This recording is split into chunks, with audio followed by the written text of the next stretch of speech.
नमस्कार दोस्तों। उम्मीद करता हूं कि आप सब बिल्कुल ठीक ठाक हैं और बहुत ही आनंद से अपना जीवन यापन कर रहे हैं। आज जो मैं आपको बात बताने जा रहा हूं, मैंने बहुत गुरुओं के बारे में बोला कि गुरु धारण करना चाहिए, बिना गुरु के आपकी कोई कीमत नहीं पड़ती है। लेकिन दोस्तों, मैं आपको आज बताना चाहता हूं कि हमारे ही बीच में से कुछ लोग गुरु द्रोह कर देते हैं। आखिर वो क्यों करते हैं, क्या मकसद होता है उनका करने का, ये आज मैं आपको विषय इसके बारे में आपको बताना चाहता हूँ।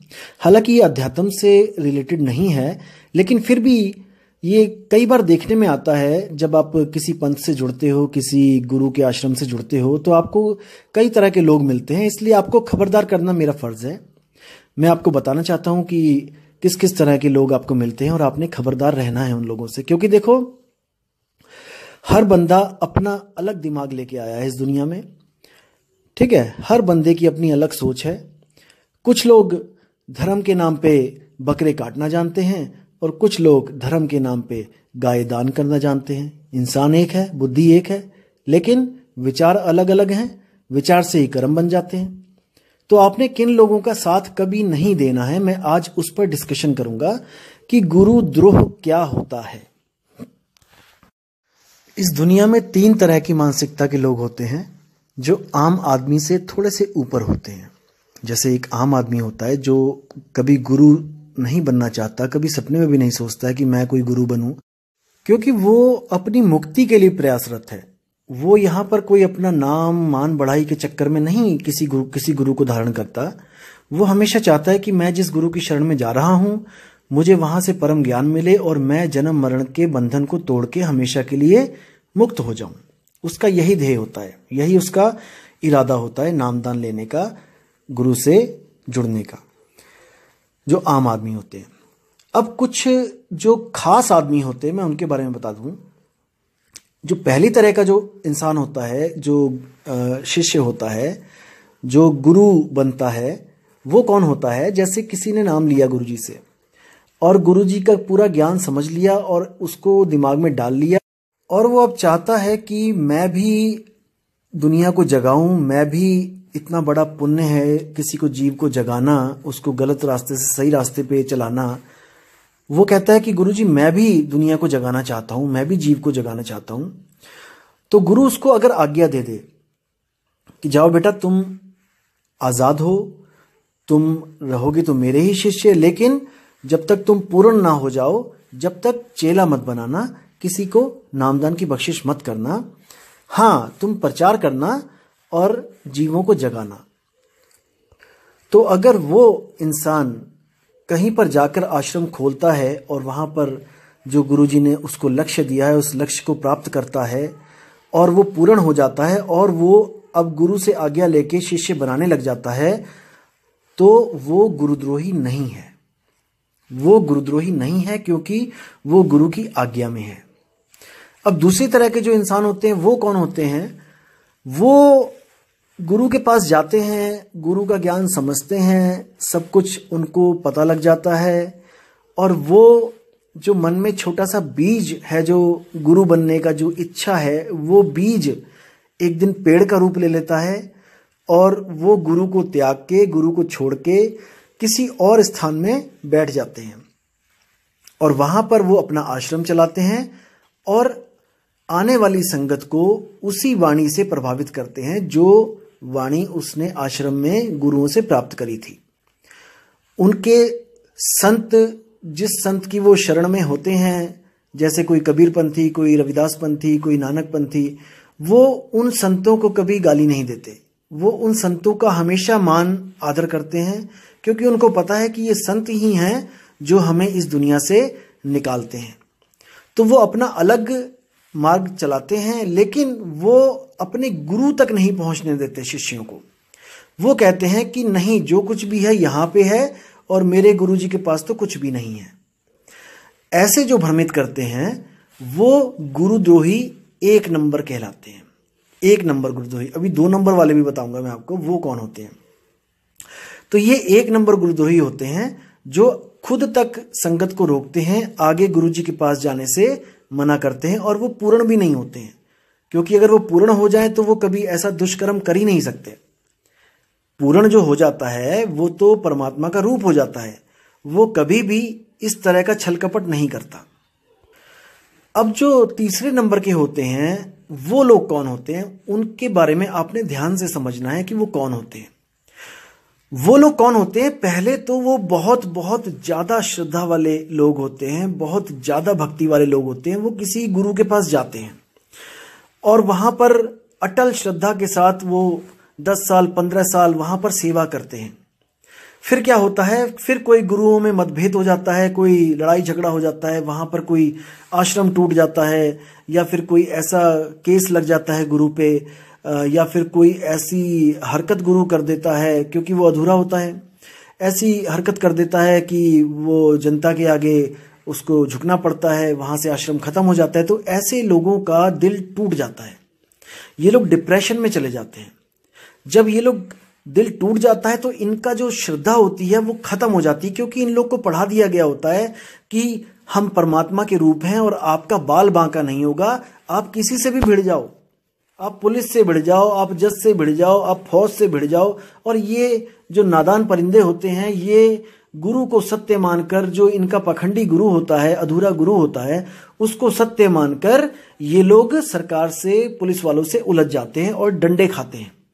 कुछ लोग तो गुरु के साथ ही जेलों में भी ठूस दिए जाते हैं। अब ये लोग जो बच जाते हैं ये डिप्रेशन में चले जाते हैं। इनको समझ नहीं आता कि अब क्या किया जाए, जिंदगी की शुरुआत कैसे हो, खत्म हो जाती है इनकी जिंदगी एक तरह से।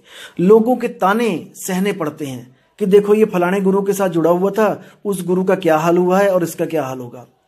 तो इन लोगों के मन में जो परमात्मा की जो श्रद्धा होती है, बहुत अटूट श्रद्धा होती है, ये रोते हैं ये रातों में परमात्मा को पाने के लिए। तो इनकी जो श्रद्धा होती है वो बिल्कुल खत्म हो जाती है, इनका विश्वास तक उठ जाता है, ये पूर्ण नास्तिक हो जाते हैं, और ये एक ऐसे रास्ते पे चल पड़ते हैं जिस रास्ते की कोई मंजिल नहीं है, यानी भटकना ही भटकना है। लेकिन जन्म मरण का बंधन तो है, इनको पता है। अब ये लोग क्या करते हैं, ये लोग ढूंढना शुरू करते हैं। कभी किताबें पढ़ते हैं अलग अलग पंथों की, कभी किसी धार्मिक ग्रंथ को पढ़ते हैं, कभी इंटरनेट पे कुछ ढूंढने लग जाते हैं, कोई नई बात, कि कुछ नया ज्ञान प्राप्त हो। कई बार ये लोग अलग अलग आश्रमों पे जाके देखने लग जाते हैं, क्योंकि देखो इनका घर तो वो टूट चुका होता है, जो इनका जो आश्रम होता है वो तो खत्म हो चुका होता है। अब इनके पास और कोई काम तो होता नहीं है, तो ये लोग अलग अलग आश्रमों में जाके छानबीन करते रहते हैं कि वहां पे क्या है, वहां पे क्या है। तो ये लोग क्या करते हैं, ये थोड़ा थोड़ा ज्ञान हर आश्रम का उठा के लेके आते हैं।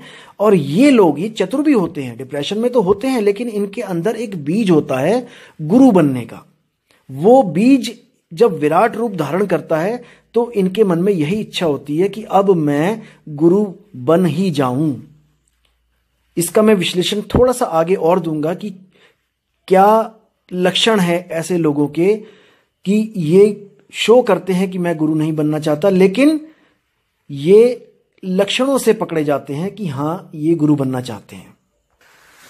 तो ये लोग अलग अलग आश्रमों में जाके अलग अलग ग्रंथ पढ़कर, अलग अलग संतों की बाणियां सुनकर ये एक खिचड़ी पका देते हैं। याद रखिए दोस्तों, एक खिचड़ी पकाते हैं। जैसे आप दाल और चावल अलग अलग पकाते हो तो घी अलग होता है, दाल अलग होता है, चावल अलग होता है, तो उसका खाने का स्वाद अलग होता है। और जब वही चीज आप सब कुछ मिक्स कर देते हो एक ही बार में, तो उसको जो स्वाद होता है खिचड़ी का वो अलग होता है। होती वही चीजें हैं जो डाली हैं आपने, जैसे दाल डाली है, चावल डाला है, प्याज डाला है, लहसुन डाला है, नमक डाला है, सब कुछ वही है जो आप खाते हो। लेकिन खिचड़ी का जो स्वाद होता है वो बाकियों से अलग होता है। जैसे दाल चावल है उससे अलग होता है, या अकेली दाल खाओगे उससे अलग होता है, अलग चावल खाओगे तो उससे अलग होता है। लेकिन एक तरह की ये खिचड़ी बन जाती है तो ये बहुत टेस्टी हो जाती है। और इसमें जो तड़का लगाते हैं देसी घी का, वो क्या है, वो है नए नए शब्द खोज के लाना। ऐसे शब्द जो आपने कभी सुने भी ना हो। कैसे? ध्यानातीत, गुरुतीत, मतलब कि ऐसे ऐसे शब्द खोज के लाना कि आप आकर्षित हो जाओ कि ये क्या भला है। जैसे आपने देखा होगा इंटरनेट पे आजकल चल रहा है, यूट्यूब में कितना चलता है कि ऐसा लिख देते हैं, अगर ये नहीं देखा तो कुछ नहीं देखा, अगर ये नहीं पढ़ा तो कुछ नहीं पढ़ा, अगर ये नहीं सुना तो कुछ नहीं सुना। केवल ध्यान को आकर्षित करने के लिए आप देखते हैं और सोचते हैं, अरे ऐसी क्या चीज होगी इसमें जो मैंने कभी सुनी नहीं, जो मैंने कभी पढ़ी नहीं, या इसको अगर मैंने नहीं पढ़ा तो कुछ भी ना पढ़ा। तो ऐसे ऐसे शब्द, अध्यान। अब देखो अध्यान शब्द देखिए आप क्या है, अध्यान मतलब ध्यान तो आपने आज तक सुना होगा, लेकिन अध्यान। अब अध्यान का क्या मतलब होता है दोस्तों, मैं आपको क्लियर कर देता हूं। अध्यान का मतलब होता है किसी का भी ध्यान ना करना, यानी कि किसी का भी ध्यान करने से अपने आप को रोकना। तो दोस्तों जहां पे रोकना आ गया वहां पे बंधन आ गया। ये भी मन का ही एक बंधन है कि करना और ना करना, ये दोनों ही मन के बंधन है। इसी को बोलते हैं निर्विचार। ये आपको कान इधर से की जगह कान उधर से पकड़ाते हैं, लेकिन आपने उलझना नहीं है, आपने इसको अच्छी तरह समझना है। निर्विचार और अध्यान एक ही चीज है, नाम दो है, बस इसको अच्छी तरह समझ लो। जैसे व्रत और भूखा रहना एक ही चीज के दो नाम हैं। व्रत तो समझ में आता है कि धार्मिक कार्यों के साथ जुड़ा हुआ है, लेकिन जब हम कहते हैं कि भूखा रहना है तो हमें लगता है कि वो धार्मिक कार्य नहीं है। जैसे हम कहते हैं कि आज मैं पूरा दिन भूखा रहा, किसी का भी ध्यान नहीं जाता कि ये धार्मिक काम है। सबको ऐसा लगता है कि आज इसको खाना नहीं मिला। और अगर मैं कहता हूं आज मेरा व्रत था और मैंने अच्छी तरह निभाया, तो चीज वही है दोस्तों। खाया आपने पूरा दिन नहीं, लेकिन आपने उसको एक नाम दे दिया व्रत।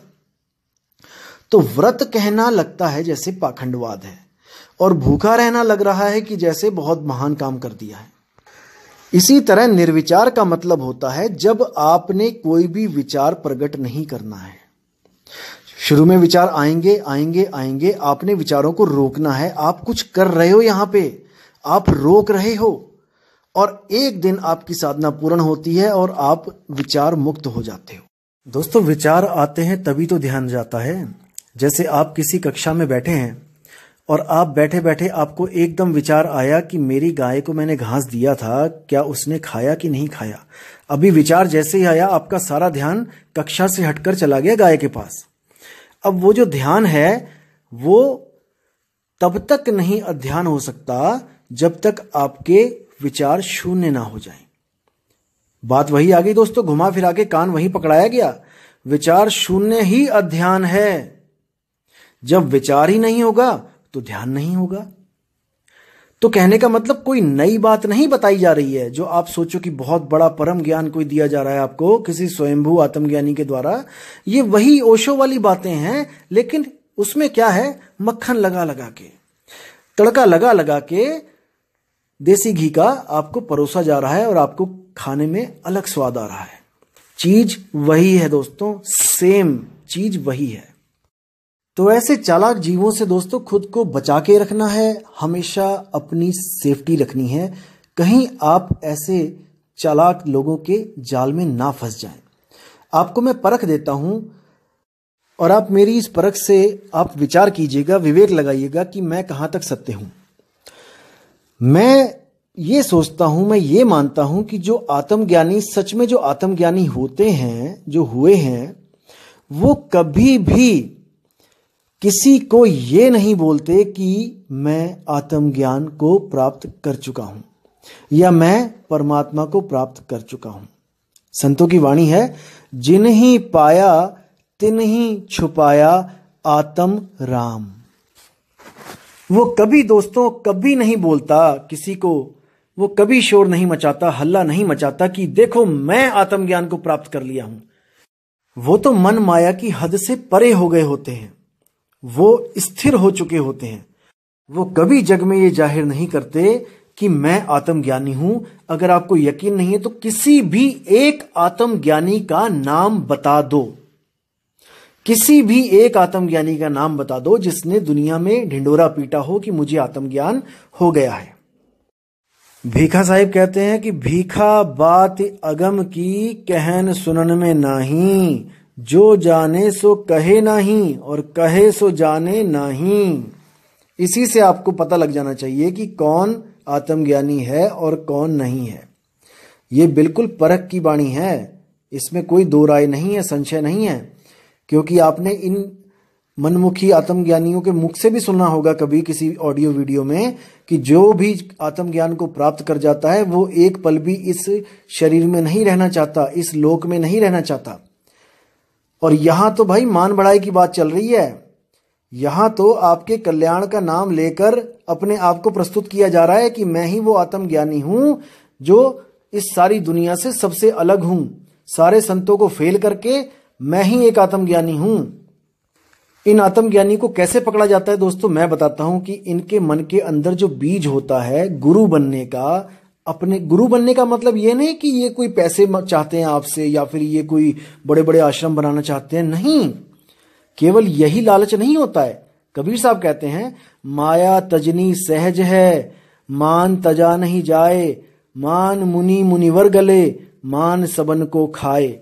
ये जो मान है ना, मान बढ़ाई कि मुझे ज्ञानी समझे लोग, मुझे अच्छी निगाह से देखें, मुझे ज्ञानी वाली निगाह से देखें, ये सबसे बड़ा रोग लगा है। और इसी को कहते हैं अहंकार, सूक्ष्म अहंकार, अपने आप को बाकियों से महान घोषित करना। अब आपको लगेगा कि मैं ऐसे कैसे बोल रहा हूं, तो मेरी आप एक बात अच्छी तरह समझो। जैसे कई आत्मज्ञानी आपने देखे हैं जो शुरू में ऑडियो भेजते हैं, ऑडियो में पूरा ज्ञान समझाते हैं, उनकी आवाज आपके दिलों तक पहुंचती है। अगर वो सच्चा आत्मज्ञानी है तो वो कभी भी अपने आप को हाईलाइट नहीं करेगा दोस्तों, क्योंकि उसका मकसद खुद को हाईलाइट करना नहीं होता, उसका मकसद होता है आपका कल्याण करना। और मैं जहां तक समझता हूं कि उसकी आवाज आपके कल्याण करने के लिए बहुत है दोस्तों। उसकी आवाज आपकी आत्मा को झंझोड़ देगी, उसकी आवाज आपको आकर्षित करेगी। अगर वो सच्चा आत्मज्ञानी है तो वो कभी भी इस जड़ शरीर को, इस जड़ चेहरे को कभी आपके सामने पेश नहीं करेगा। अगर वो फोन पे नामदान देता है तो उसको कभी भी आपके सामने आने की जरूरत नहीं पड़ेगी दोस्तों। लेकिन अगर आपके सामने आ रहा है, अपना चेहरा दिखा रहा है, इसका मतलब सूक्ष्म रूप में उसके अंदर अहंकार है कि जो लोग कल्याण करवा रहे हैं वो कम से कम ये तो जाने कि मैं दिखता कैसा हूं, कि मैं कैसा दिख रहा हूं, कि मेरी शक्ल कैसी है। दोस्तों ये सब गुण मन के हैं, आत्मा के नहीं हैं। ये सब गुण मन के हैं। ये सूक्ष्म अहंकार प्रबल हो जाता है। जब ये प्रबल हो जाता है तो क्या होता है दोस्तों, अभी मैंने 3-4 दिन पहले ही थोड़ा सा बोला था आत्मज्ञानी के खिलाफ, और देखिए आज उस आत्मज्ञानी ने एक वीडियो रिलीज की है और 40 मिनट की। आप देखिएगा उसकी और कोई वीडियो इतने मिनट की नहीं होगी, कोई 10 मिनट की, कोई 5 मिनट की, कोई 12 मिनट की, कोई 21 मिनट की, कोई 25 मिनट की। लेकिन उसके मन को जो ठेस पहुंची है वो अब उबाले खा खा के बाहर आ रही है कि मेरे बारे में ऐसा कैसे बोल दिया। यानी कि आत्मज्ञान की ABCD तक भी नहीं पहुंचा है वो। अगर वो आत्मज्ञानी होता तो समुद्र की तरह शांत होता। उसकी लैंग्वेज देखिए कैसे बदल चुकी है। वीडियो में देखिए कैसे होंठ सूख रहे हैं उसके, कैसे होंठों को बार बार वो गीला कर रहा है। तो दोस्तों ये लक्षण है मनमुखी इंसान के, जिसको डर हो गया है कि कहीं लोग मुझसे जो जुड़े हैं वो कहीं दूर ना चले जाएं मुझसे। और यहां तक कि उसको इतना डर हो गया है, वो वीडियो में ये तक बोल रहा है कि भाई आप अगर चले भी जाओ तो खोलना मत ये ज्ञान मेरा। यानी कि ये अब डर रहा है कि कोई मेरा ज्ञान ना खोल दे। आत्मज्ञानी कभी डरता नहीं दोस्तों, आत्मज्ञानी कभी नहीं डरता। अगर कोई उसका ज्ञान खोल रहा है तो उसको खुशी होनी चाहिए।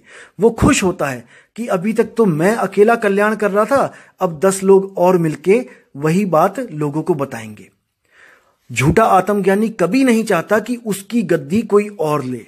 याद रखना दोस्तों, झूठा आत्मज्ञानी कभी नहीं चाहता कि जो मान बढ़ाई उसे मिल रही है वो किसी और को मिले। यहां तक कि अगर आप उससे प्रश्न करोगे कि जैसे कि गुरुजी या दोस्त जी जो भी आप बोलो कि जैसे आपको अनंत लोक दिखाई देते हैं, क्या वो हमें भी दिखाई देंगे आत्मज्ञान होने के बाद? तो इनकी चालाकी देखना दोस्तों, क्या बोलेंगे कि नहीं, ये तो पूर्व जन्मों के संस्कार होते हैं जो मुझे मिल चुके हैं, जो मेरे पूर्ण थे, इसलिए मुझे वो ज्ञान मिल गया है कि मैं अनंत लोकों को देख सकता हूं, और तुम्हें अभी वो संस्कार नहीं है, तुम्हें वो लोक नहीं दिखाई देंगे। इस बात का मतलब दोस्तों ये हो गया कि कोई कुतुब मीनार पे चढ़ के आपको आवाजें लगा रहा है कि भाई मैं कुतुब मीनार पे चढ़ चुका हूं, आओ आप भी आ जाओ, यहां से पूरा शहर देख रहा हूं मैं, हर चीज, हर गली दिख रही है, हर जगह दिख रही है। तब आप नीचे से खड़े होकर कहते हो कि अगर हम भी वहां पहुंच जाएं ऊपर तो क्या हमें भी वो दिखाई देंगे, सब पूरा शहर दिखाई देगा? तो आत्मज्ञानी क्या कहता है? नहीं, वो आपको नहीं दिखाई देगा। मूर्ख बना रहा है दोस्तों, मूर्ख। आत्मज्ञान का मतलब आत्मज्ञान हो जाए, चाहे आपको हो चाहे किसी और को हो, अनुभव सेम होगा, क्योंकि आत्मा किसी के साथ पक्षपात नहीं करती। जो पक्षपात करती है वो आत्मा नहीं है। दोस्तों, अगर आपको वो अनंत लोक ये उसी वक्त दिखा सकता है, तब तो आप इन लोगों की शरण में जाओ, क्योंकि आत्मज्ञान पल में होता है, सालों और युगों में नहीं। आत्मज्ञान पल में होता है। अब दोस्तों, मैं आपको कुछ पॉइंट्स बताता हूं कि आप ऐसे नकली आत्मज्ञानियों से कैसे बचेंगे। आप इसको नोट कर लें ध्यान से और इसको सवाल बनाकर उनके सामने पेश करें। तो जो पहला पॉइंट है वो है कि अगर आत्मा एक है और वो सर्वव्यापी है, तो शुरुआत में जब केवल आत्मा ही आत्मा थी, तो ये शरीर कैसे बने? ये मन की उत्पत्ति कैसे हुई? ये शून्य कैसे बना? पहला पॉइंट ये है, आपने सवाल रखना है। दूसरा पॉइंट ये है कि हम कौन हैं? हम शरीर हैं या हम मन हैं या हम जीव हैं या हम आत्मा हैं? ये जरूर कॉन्सेप्ट क्लियर करना है। और अगर ये लोग बोलें कि आप शरीर हो या आप मन हो, तो समझ जाना दोस्तों कि वो अभी भ्रमित है। उसको खुद नहीं पता कि मन और तन और आत्मा और जीव में क्या फर्क है। इसका उदाहरण देता हूं दोस्तों आपको मैं। जैसे आप आम भाषा में ही ले लो, आप कहते हो मेरा मन कर रहा है कि मैं बाहर जाऊं। अब दोस्तों, यहां पर मेरा मन यानी कि जो चीज मेरी है मैं उससे सर्वथा अलग हूं। जैसे मेरा पेन, मेरी किताब, मेरा बैग, यानी कि मुझसे अलग जो वस्तु है वो मेरी है। मैं पेन नहीं हूं, मैं किताब नहीं हूं, मैं बैग नहीं हूं। यानी यहां पे दो चीजें आ गई, मेरा बैग यानी मैं और मेरा बैग, मेरा मन यानी मैं और मेरा मन। यहां पे दो चीजें आ गई। अब ये मैं कौन है, जब तक इस पे विचार नहीं किया, जब तक आप ज्ञान को नहीं समझ सकते और इन लोग को नहीं पकड़ सकते। ये लोग घोषित करेंगे कि आप ही मन हो, क्योंकि आप सुख और दुख की अनुभूति कर रहे हो। आत्मा कभी सुख दुख की अनुभूति नहीं करती है, इसलिए आप मन हो। देखो, बुद्धि देखो, अकल देखो इन लोगों की। अब मैं एक बात कहना चाहता हूं कि जैसे मैंने आग में हाथ डाला, अब हाथ जला, पीड़ा किसको हुई? मेरे शरीर को हुई, मेरे हाथ को हुई। तो अब अगर कोई यह सिद्ध करने में लग जाए कि तू ही हाथ है, तुम शरीर हो, तभी तो पीड़ा महसूस कर रहा है शरीर, तुम शरीर हो, क्योंकि आत्मा कभी पीड़ा महसूस नहीं करती। तुम शरीर हो, तुम्हारा हाथ काटा जाए तुम्हारे हाथ में दर्द होगा, तुम्हारे पैर पे डंडा मारा जाए तुम्हारे पैर में दर्द होगा, तो तुम शरीर हो। तो आपको कैसा महसूस होगा? क्या आप इस बात को सच मान लोगे कि आप शरीर हो? अगर आप शरीर नहीं हो भाई, तो आप मन भी नहीं हो। इसको समझना है ध्यान से, विवेक लगा के। क्योंकि कबीर साहब क्या कहते हैं कि मन ही स्वरूपी देव निरंजन तुम्हें राख भरमाई हो। कबीर साहब की वाणियों पे विचार करो। कबीर साहब कह रहे हैं मन ही स्वरूपी देव निरंजन। जिस काल की जो बात हो रही है अनुराग सागर में, वो मन ही है, मन ही काल है भाई। और वो काल तुमसे सर्वथा अलग है। तुम काल नहीं हो, तुम मन नहीं हो। अगर तुम ही मन निरंजन हो तुम ही मन हो तो तुम क्या आत्मा के जाल में फंसे हो? तो साहिब चेतावनी किसको दे रहे हैं? ए हंसा तू अमरलोक का पड़ा कालवश आई हो, मन ही स्वरूपी देव निरंजन तुम्हें राख भरमाई हो। अब ऐसे आत्मज्ञानी आपको क्या बोलेंगे कि देखो कबीर साहब कह रहे हैं ए हंसा, यानी कि वहां पर तुम लोग हंस थे, तुम्हारी चोंच थी, तुम्हारे 2 पर थे, तुम अंडे भी देते थे, ऐसा भी बोल देंगे ये मूर्ख अज्ञानी लोग। भाई हंसा का मतलब होता है जो नीर शीर का निबेड़ा करता है, क्योंकि हंस ही एक ऐसा पक्षी है जो कभी भी मोती के अलावा कुछ नहीं खाता। थोड़ी बुद्धि खोलो अपनी। वो दाना तिनका नहीं चुगता आम पक्षियों की तरह, इसलिए साहिब ने हंस बोला है ताकि तुम भी असत्य को ग्रहण मत करो, सत्य को खोजो, सत्य की परख करो और सत्य को ही ग्रहण करो। दोस्तों इन काल दूतों का तो ये हाल है कि ये जो परम चेतन सत्ता है ये उसको भी मन बोल देंगे। परम चेतन सत्ता आपको क्या ठहरा देंगे कि मन ही परम चेतन है। देखो इनकी बुद्धि देखो। कबीर साहब कहते हैं जड़ चेतन का करे निबेड़ा, कहे कबीर सो हंस है मेरा। ये शरीर जड़ और चेतन इन दोनों का मेल है। इसमें जड़ क्या है? तन और मन जड़ है। मन जड़ है दोस्तों। मन बिना चेतन शक्ति के एक कदम भी नहीं चल सकता। इसका क्या प्रमाण है? कबीर साहब की वाणी है, मन जाता है तो जाने दे, तू पकड़ के राख शरीर, उतरा पड़ा कमान से क्या कर साके तीर। अब कबीर साहब कहते हैं मन जाता है तो जाने दे। जैसे किसी का मन कह रहा है कि मैं शराब पी आऊं, तो कबीर साहब कहते हैं ना ना ना, इसको जाने दे, इस मन को जाने दे जहां जाना चाहता है। ये तेरे बिना कुछ नहीं कर सकता, ये तेरे बिना कुछ नहीं कर सकता, बस तू इस शरीर को मत उठाना। देखो कितनी साफ वाणी है। अब कौन नहीं उठाना? कौन रोक रहा है इस शरीर को उठने से? वो जीव है जिसकी सत्ता से ये मन चल रहा है। और जब तक ये मन मरा नहीं तब तक आपकी मुक्ति होगी नहीं। अगर मन ही परम चेतन सत्ता है तो परम चेतन सत्ता तो कभी मरती ही नहीं है। अगर चेतन सत्ता, परम चेतन सत्ता ही मर जाए तो फिर बचा क्या? अरे इस आत्मा को ही तो चेतन कहते हैं और परमात्मा को परम चेतन सत्ता कहते हैं। इतना भी पता नहीं चला और स्वयंभू गुरु बन के बैठ गए। शर्म आनी चाहिए, शर्म। चलो दोस्तों, जैसी जिसको बुद्धि दी है परमात्मा ने वैसा ही वो यूज करेगा। चलो अगला टॉपिक देखते हैं। अब दोस्तों इन्हीं लोग की बातों से आपको एक चीज पता लगेगी। आप इन लोग के सत्संग सुनोगे जब, ये लोग क्या कहते हैं कि शून्य तक जो है वो आना जाना लगा रहता है सबका। जो शून्य तक की भक्ति करता है आना जाना लगा रहता है, और शून्य के पार एक दरवाजा है जहां से आत्मा का क्षेत्र शुरू होता है। आप ऐसा सुनोगे एक जगह कि शून्य के बाद आत्मा का क्षेत्र शुरू होता है। अगर आप वहां तक पहुंच जाते हो तो आप वापस कभी यहां नहीं आओगे। अब बुद्धि लगाओ दोस्तों, विचार करो। एक तरफ ये कहते हैं कि ऐसी कोई जगह नहीं जहां पर आत्मा नहीं है, और खुद ही बॉर्डर लाइन लगा देते हैं कि शून्य से पहले तो आत्मा नहीं मिलेगी, शून्य से पार जाना पड़ेगा। देखो मूर्खता की हद होती है दोस्तों, चालाकी की हद होती है। असल में भोले भाले जीवों को नहीं पता होता कि असलियत क्या है। जिसको नहीं पता, जैसे आप अमेरिका गए, अब आप जब वहां जाते हो तो आपको नहीं पता कि वहां पे जो डॉलर चलता है उसकी पहचान क्या है, असली की और नकली की। जैसे अभी 2000 के नोट चले थे भारत में भी, तो हम लोग को तो पता ही नहीं चल पाया था कि असली क्या और नकली क्या। लोगों ने प्रिंटर में बना बना के छाप दिए। 2-2000 के नोट चला आए गांव में, क्योंकि परख नहीं है दोस्तों, क्योंकि पता नहीं है उसके बारे में। क्योंकि जब तक पता नहीं है जब तक सवाल उठ नहीं सकते। अब मैं आपको परख दे रहा हूं और आपने सवाल उठाने हैं। शून्य से पहले मुक्ति क्यों नहीं है और शून्य के बाद ही मुक्ति क्यों है?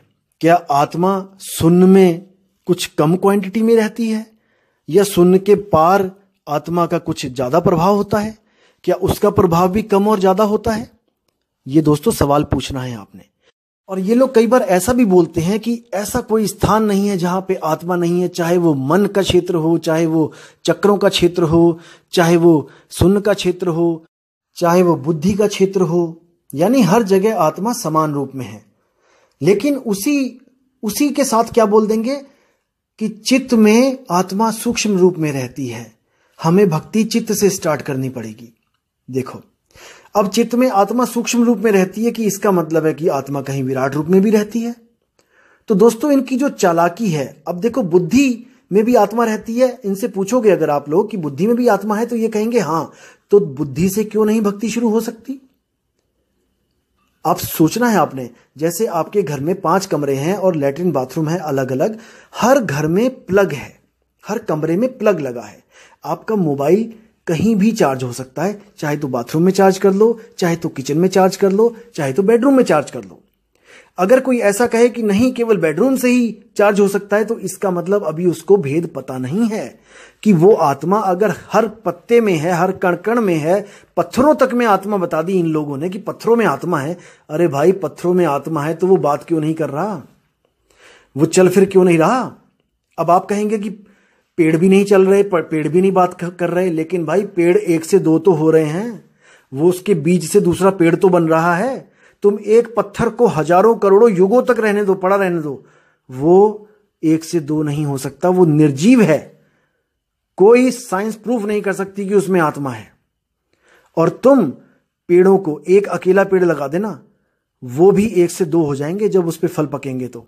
हालांकि उसका एक स्रोत होगा कि वो फल कैसे पकेंगे। कोई चिड़िया आएगी जो किसी और पेड़ में कोई आम खाएगी या कुछ भी करेगी, तो वहां से वो जो पराग कण अपनी चोंच में लेके आएगी, उसी के द्वारा फर्टिलाइजेशन होती है।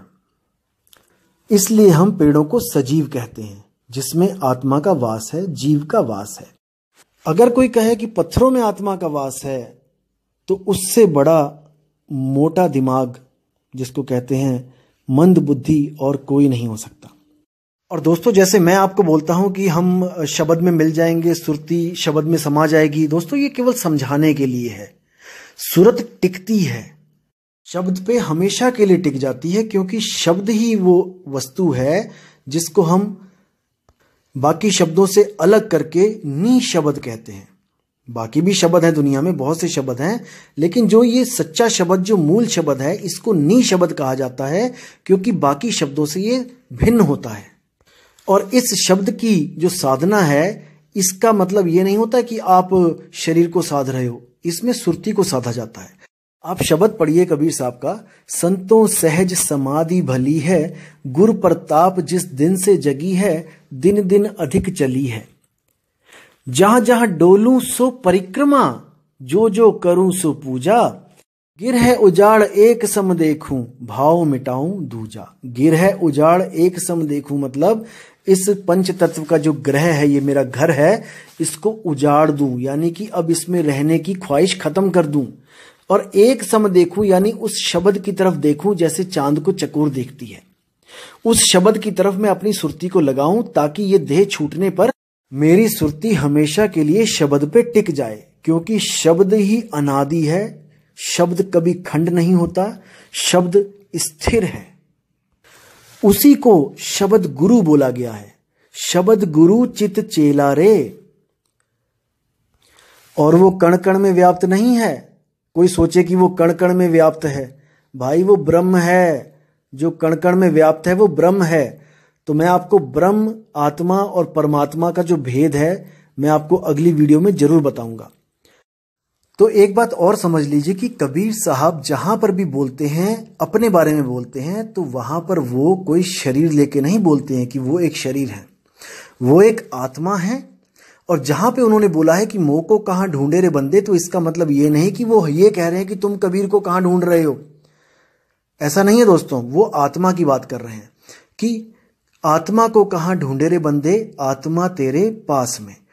ना तीर्थ में, ना मूरत में, ना एकांत निवास में, ना मंदिर में, ना मस्जिद में, ना काशी कैलाश में, मोह को कहां ढूंढे रे बंदे, यानी आत्मा को कहां ढूंढे रे बंदे, आत्मा तेरे पास में। अब कबीर साहब ने कहा कि ना तीर्थ में, ना मूरत में, मूरत में भी आत्मा नहीं है। और ये महाराज जी जो ज्ञानी बने हुए हैं, ये संत महाराज, ये कहते हैं कि आत्मा ऐसी कोई जगह नहीं है जहां पे है नहीं। और कबीर साहब ऐसी कोई जगह नहीं छोड़ रहे हैं जहां पे कह दें कि वो है। हर जगह कह रहे हैं कि नहीं है, नहीं है, नहीं है। लेकिन ये आम इंसान के बस की बात नहीं है कि कबीर साहब की वाणियों को समझ सके। कबीर साहब ने कहा, नहीं प्राण में, नहीं पिंड में, ना ब्रह्मांड आकाश में, ना मैं त्रिकुटी भंवर गुफा में, और नहीं श्वास की श्वास में। आत्मा को कहाँ ढूंढे रे बंदे, आत्मा तेरे पास में। फिर कहते हैं, खोजी होए तुरंत मिल जाऊं, एक पल की तलाश में, कहें कबीर सुनो भाई साधो, मैं तो हूं विश्वास में। विश्वास में का मतलब ये नहीं कि आपने अगर विश्वास कर लिया कि मैं आत्मा पत्थर में है तो वो पत्थर में हो गई। विश्वास का मतलब है कि आप गुरु की शरण में जाओ, जो सतगुरु है, भेद पूरे पता करो, रहस्य पता करो कि सतगुरु में और असतगुरु में भेद क्या है। जब दृढ़ विश्वास हो जाए कि सतगुरु ही है, तब उसकी शरण में जाओ और वो जो भी ज्ञान दे उसमें विश्वास रखना, क्योंकि विश्वास से ही मिलेगा। अगर आपने गुरु से नाम लिया और विश्वास नहीं है ना, तो उसका कोई फायदा नहीं होगा। देखो, जो परखना होता है वो नाम लेने से पहले होता है, नाम लेने के बाद नहीं होता है। इसलिए मैं हमेशा जोर देता हूं कि नाम कभी मत लो किसी भी गुरु से, पहले परखो कि वो सोना है या पीतल है, उसके पास जो ज्ञान है वो सत्य है कि असत्य है। जब दृढ़ निश्चय हो जाए तब गुरु की शरण में जाओ और पूरे विश्वास के साथ गुरु को सत्य मानकर अपना जो आत्म तत्व है उसकी साधना शुरू करो। तो एक जगह कबीर साहब ने यह भी बोला था कि वेद हमारा भेद है, हम वेदों के माही, और जौन भेद से मैं मिलूं वो वेद ही जानत नाही।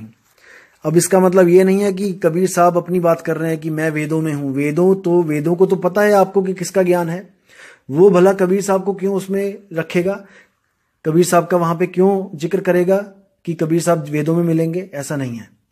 कबीर साहब वहां पे आत्मा की बात कर रहे हैं, वेदों में उल्लेख है आत्मा के बारे में, उसको वहां पर बोला गया है अव्यक्त। आप वेदों को पढ़ोगे तो वहां पे एक अव्यक्त की बात की गई है कि एक अव्यक्त एक ऐसी चीज है जिसको व्यक्त नहीं कर सकते, और उसी की वजह से सृष्टि चल रही है, यानी कि हमारा शरीर चल रहा है, वो अव्यक्त है। उसी अव्यक्त को आत्मा कहते हैं। और कबीर साहब ने यही समझाने की कोशिश करी कि जिस अव्यक्त की बात वेदों में है वो असल में वेद को भी उसका भेद नहीं पता है, क्योंकि वो आत्मा बोली लिखी पढ़ी नहीं जा सकती, उसका कोई भेद नहीं जानता। उसका भेद कौन जानता है? केवल और केवल परमात्मा जानता है, जिसको हम शब्द कहते हैं।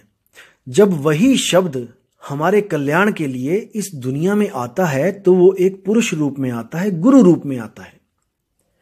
जैसे कई संतों ने बोला कि मौला बंदा बन आया, कि वो शब्द स्वरूपी जो राम है वो एक गुरु बन के इस दुनिया में आके हमें चिताता है, हमें बताता है सही मार्ग।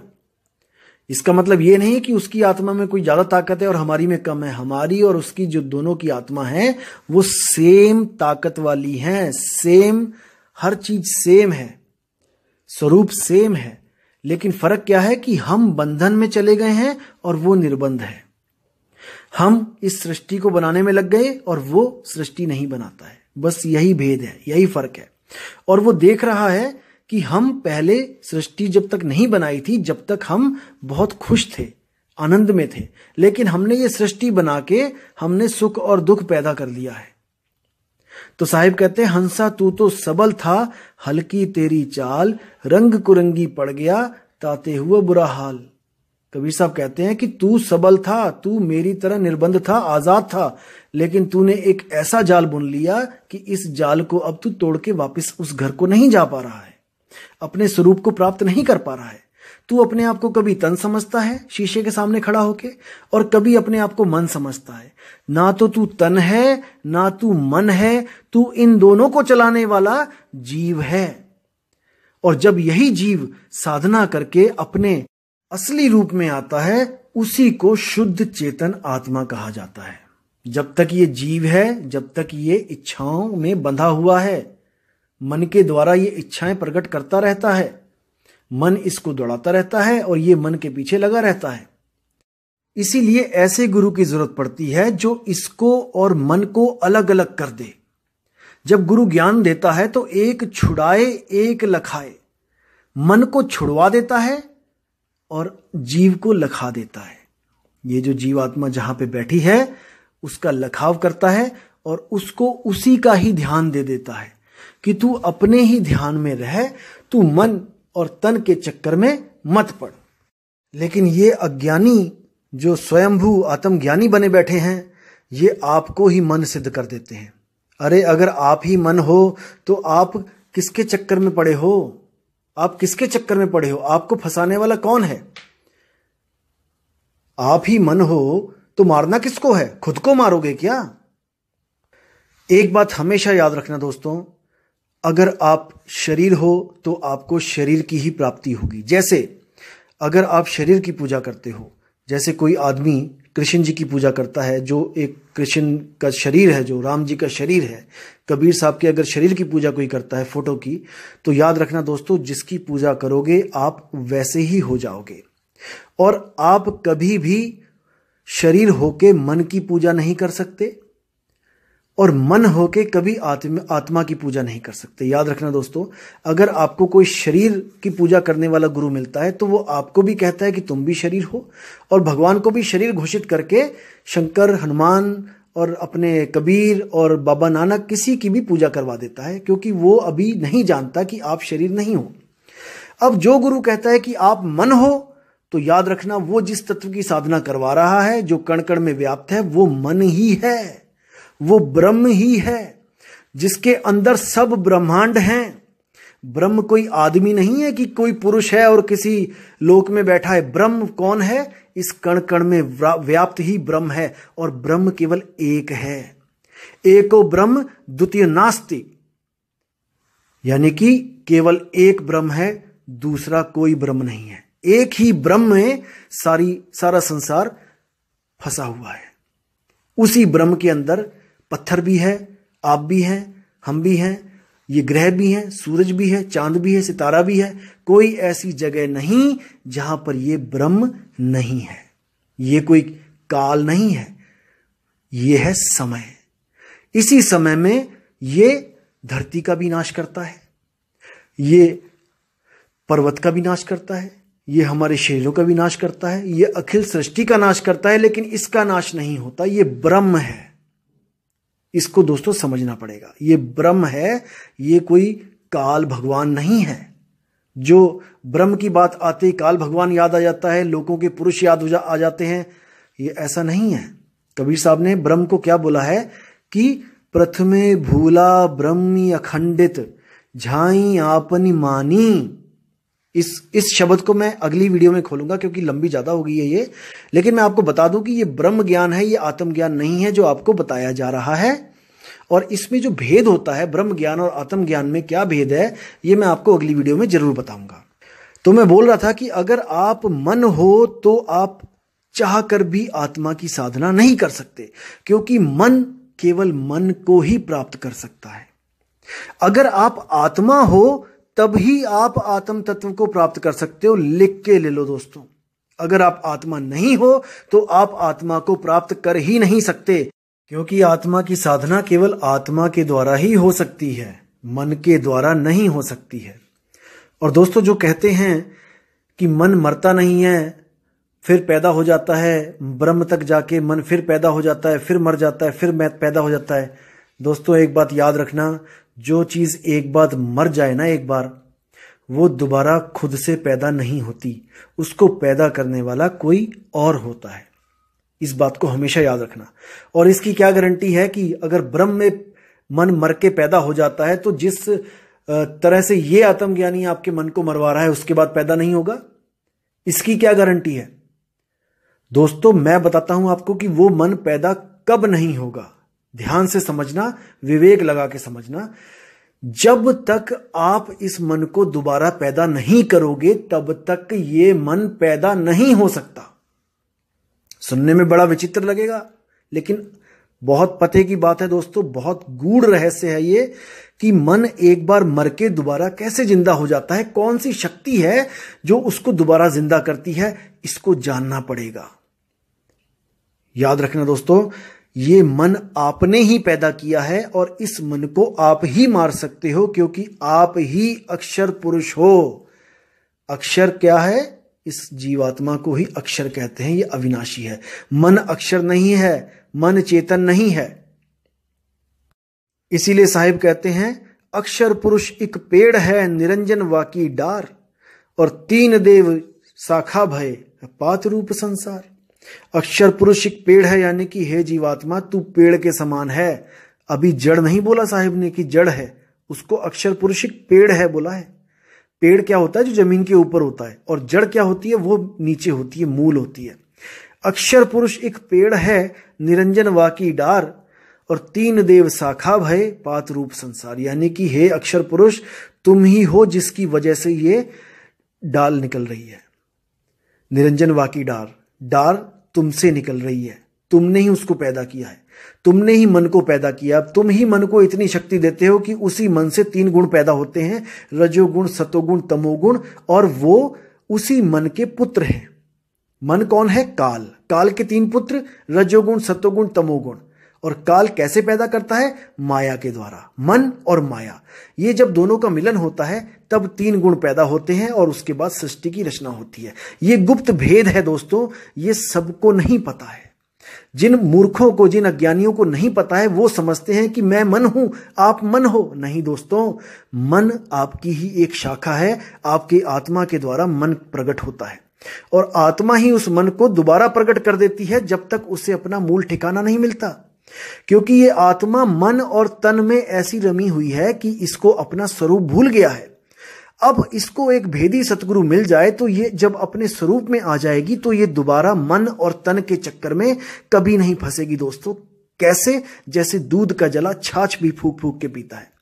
आपको पता है, आप पूरे तड़पे हुए इस वक्त, आपकी इच्छा है कि हमारी मुक्ति हो जाए। तो दोस्तों, जब तक इच्छा नहीं होगी, अगर आपको वापस वहां पे पहुंचा भी देगा सतगुरु अगर, तो भी आप दोबारा भाग आओगे, क्योंकि आपकी इच्छा ही नहीं है यहां से जाने की। इसलिए सतगुरु इंतजार करता है कि जब तक आपकी इच्छा ना हो जाए प्रबल कि मैंने मुक्त होना है, जब तक आपको गुप्त भेद बताने वो नहीं आता। जब वो देखता है कि अब तुम थक चुके हो, अब तुम पक चुके हो, अब तुम्हारी इच्छा इस मन और तन के जाल में रहने की नहीं है, तब वो आके आपको गुप्त भेद बताता है। तब वो आपको आपका स्वरूप बताता है और कैसे उस सार शब्द को ध्याना है, उसमें जुड़ना है, वो भेद बताता है। सार शब्द से बाची हो मानो एतबारा, अक्षर पुरुष एक पेड़ है, निरंजन वाकी डारा, तीन देव शाखा भय ये पात रूप संसारा। ये बीजक की वाणी है दोस्तों, हर स्वयंभू आत्मज्ञानी के दिमाग में नहीं जाएगी ये। इसके लिए भेदी गुरु की जरूरत होती है, तभी ये ज्ञान समझ में आता है। तो दोस्तों, वीडियो कुछ ज्यादा लंबी हो गई है, तो अगली वीडियो में मैं आपको बताऊंगा कि आत्मा से मन कैसे अलग है, आत्मा अचल क्यों है। जैसे आपको बताया जा रहा है कि आत्मा अचल है, वो अचल कैसे है वो मैं आपको बताऊंगा। और आत्मा केवल घट घट की वासी है, कण कण की वासी नहीं है। इस भेद को भी मैं आपको खोलूंगा। जिस आत्मा को लोग सर्वव्यापी समझते हैं, असल में वो ब्रह्म है, ब्रह्म ही सर्वव्यापी है, इसके बारे में भी बताऊंगा। और कुछ लोग सोचते हैं कि कबीर साहब कोई देह हैं जो नूरी तत्व से बने हैं, जिसकी करोड़ों अरबों साल जो खत्म नहीं होता। तो मेरे भाई, यहां पर आके 120 साल में वो बच्चे से बूढ़े कैसे हो गए? अगर वो नूरी तत्व कभी युगों युगों तक उसकी स्थिरता है, तो वो नूरी तत्व यहां आके क्या काम नहीं कर रहा था क्या? तो इसके बारे में भी आपको पूरा ज्ञान दिया जाएगा। मेरी अगली वीडियो का ऑडियो का इंतजार करना दोस्तों। और इस जो ऑडियो में जो मैंने बोला है, एक एक चीज को ध्यान से समझना, और आपको और भी परख दूंगा मैं। ऐसा नहीं है कि बस इतने ही पॉइंट्स हैं, आपको ऐसी ऐसी परख दूंगा जिसको आप परखने के बाद कभी भी किसी गलत रास्ते पे चल ही नहीं सकते।